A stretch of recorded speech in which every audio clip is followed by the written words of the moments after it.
आदरणीय प्रधानमंत्री जी का जो ये विजन है कि देश के अंदर वन नेशन वन इलेक्शन के तहत इलेक्शन होने चाहिए, इससे दोनों कामों में संतुलन आएगा।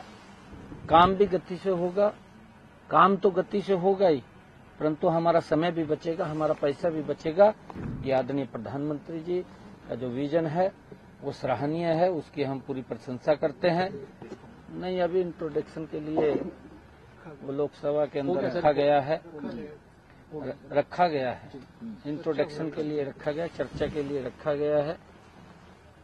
और आदरणीय प्रधानमंत्री जी का जो ये विजन है कि देश के अंदर वन नेशन वन इलेक्शन के तहत इलेक्शन होने चाहिए, क्योंकि लगातार जिस प्रकार से हम इलेक्शन में ही खड़े रहते हैं, चाहे पंचायत का इलेक्शन हो, चाहे नगर पालिकाओं के स्थानीय निकाय के इलेक्शन हो, विधानसभा के इलेक्शन हो या लोकसभा के इलेक्शन हो, या किसी अन्य राज्य में अलग अलग समय के ऊपर वो इलेक्शन चलते रहते थे।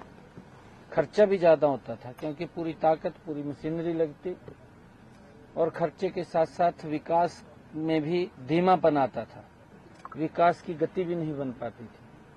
इससे दोनों कामों में संतुलन आएगा। काम भी गति से होगा, काम तो गति से होगा ही, परंतु हमारा समय भी बचेगा, हमारा पैसा भी बचेगा, जिस पैसे को और समय को हम विकास, इस भारत के विकास के अंदर उसका सदुपयोग कर पाएंगे। ये आदरणीय प्रधानमंत्री जी का जो विजन है वो सराहनीय है, उसकी हम पूरी प्रशंसा करते हैं। और इसके ऊपर जो वन नेशन वन इलेक्शन वो मिलकर के सभी ने चर्चा करके उसको पास करना चाहिए, इससे देश को लाभ होगा। कांग्रेस विरोध कर रही है, वहाँ पे और भी कांग्रेस विरोध कर रही है, क्या कुछ चर्चा उस बैठक में हुई? देखिए, कांग्रेस पार्टी जो भी अच्छे काम होते हैं उनका तो विरोध कांग्रेस पार्टी की डिक्शनरी में लिखा हुआ है। वो सबसे पहले आकर के उसका विरोध करना, प्रशंसा नहीं करनी। आदरणीय मोदी जी ने पिछले 10 वर्षों में देश में अगाध काम किए हैं। जितने काम कांग्रेस ने 55 सालों में नहीं किए, मोदी जी 10 सालों के अंदर डबल इंजन की जहां जहां सरकारें भी रही हैं, वहां प्रदेश में भी और देश में भी गति से काम हुआ है। आज लोग उस बात की चर्चा भी करते हैं, परंतु कांग्रेस के नेता नहीं करते। कांग्रेस के नेताओं को दिखाई नहीं देता ये काम हो रहे हैं। उनका तो एक ही एजेंडा फिट हो गया कि बस विरोध करना, कुछ भी है। सर, किसानों के मामले में जो आंदोलन है सर, उसमें आप चिट्ठी लिख रहे हैं, किसान सिंह पटेल ने चिट्ठी लिखी है कि बाकी किसान यूनियन भी हमारे साथ आए, हमें मिलकर लड़ना। आपको लगता है सर कि हरियाणा के किसानों को किसी तरह के आंदोलन की जरूरत है? क्योंकि आप नहीं, देखिए, हरियाणा के अंदर हमने किसान की 100% फसल को एमएसपी पर खरीदने का निर्णय किया है। हमने यहां तक कि जो हमारा सब्जी का किसान है उसको भावांतर भरपाई देने का काम किया है। आदरणीय प्रधानमंत्री जी के नेतृत्व में प्रधानमंत्री फसल बीमा योजना के माध्यम से उसको सुरक्षित करने का काम किया है। और हमने प्रधानमंत्री कृषि सिंचाई योजना के माध्यम से उनको सब्सिडी दे करके ज्यादा पैदावार किसान की करने का काम भी हमारी सरकार ने किया है, और उसको लगातार एमएसपी पर खरीदने का काम भी हमने किया है। हमारे जो किसान है हमारा अन्नदाता है।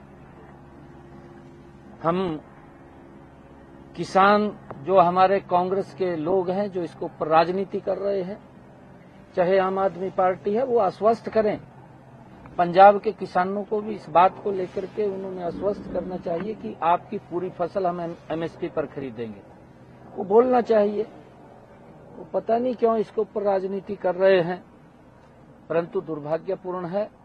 हमारा किसान है, हम किसान से आग्रह करेंगे कि मोदी जी ने जो काम किए हैं वो किसान की मजबूती में ऐतिहासिक काम किए हैं।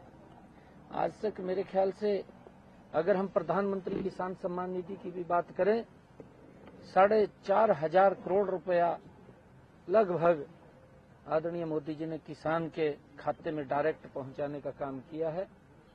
और हमने हरियाणा के अंदर हम देखते भी हैं, हरियाणा में हमने अपने किसान के लिए चाहे ट्रैक्टर को भी सब्सिडी पर देने की बात हो, और चाहे अन्य एग्रीकल्चर इंस्ट्रूमेंट उसको सब्सिडी पर देने की बात हो, हमने लगातार किसान को सब्सिडी के ऊपर दे करके उसके खर्चे को कम करने का काम हमारी सरकार ने किया है और लगातार हम कर रहे हैं।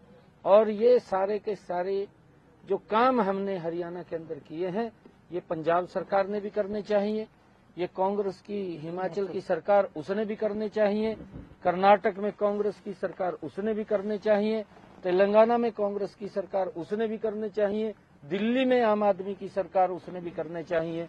क्योंकि किसान के नाम के ऊपर राजनीति दुर्भाग्यपूर्ण है। किसान हमारा अन्नदाता है, हम उसका सम्मान करते हैं और किसान मजबूत होगा तो हम सब मजबूत होंगे। क्योंकि अगर किसान की स्थिति खराब हुई है, ये इसके लिए कांग्रेस जिम्मेवार है।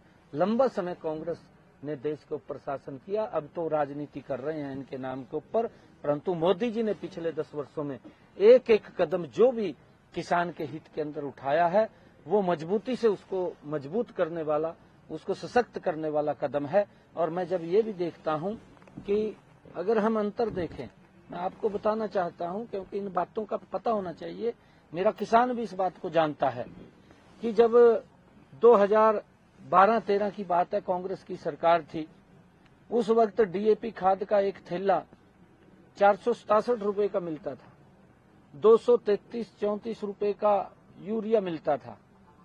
परंतु कांग्रेस की सरकार रहते हुए अगर ये सच्चे किसान हितैषी होते तो वो डीएपी और यूरिया का दाम ना बढ़ने देते, परंतु इनके समय के अंदर डीएपी 1200 प्रति थैला चला गया और यूरिया भी बढ़ करके 3 गुना ज्यादा रेट उसका हुआ है। परंतु कांग्रेस ने, दिल्ली में भी कांग्रेस की सरकार, हरियाणा में भी कांग्रेस की सरकार, और इंडी गठबंधन के जो लोग हैं जुड़े हुए हैं, ये भी सारे इकट्ठे थे उस वक्त भी, तब भी इन्होंने किसान की चिंता नहीं की। आज राजनीति करते हैं किसान के नाम के ऊपर। परंतु 2022 के अंदर इसके दाम फिर बढ़े अंतर्राष्ट्रीय स्तर के ऊपर, परंतु देश के अंदर नरेंद्र मोदी जी की सरकार, किसान हितैषी सरकार बैठी थी, उसने उसके ऊपर रोक लगाई कि इसका एक भी पैसा हम बढ़ने नहीं देंगे, और वो किसान को आज भी उसी दाम में मिल रहा है। अगर आप अंतर्राष्ट्रीय स्तर के ऊपर उसके यूरिया या डीएपी के खाद के भाव देखेंगे तो डीएपी खाद अगर हमारे पड़ोसी देश है, चाहे चीन है, पाकिस्तान है, चाहे इधर बांग्लादेश है, पड़ोसी देशों के अंदर अगर आप लोग पता करेंगे तो वो 3000 रुपए का थैला 3500 रुपए का मिल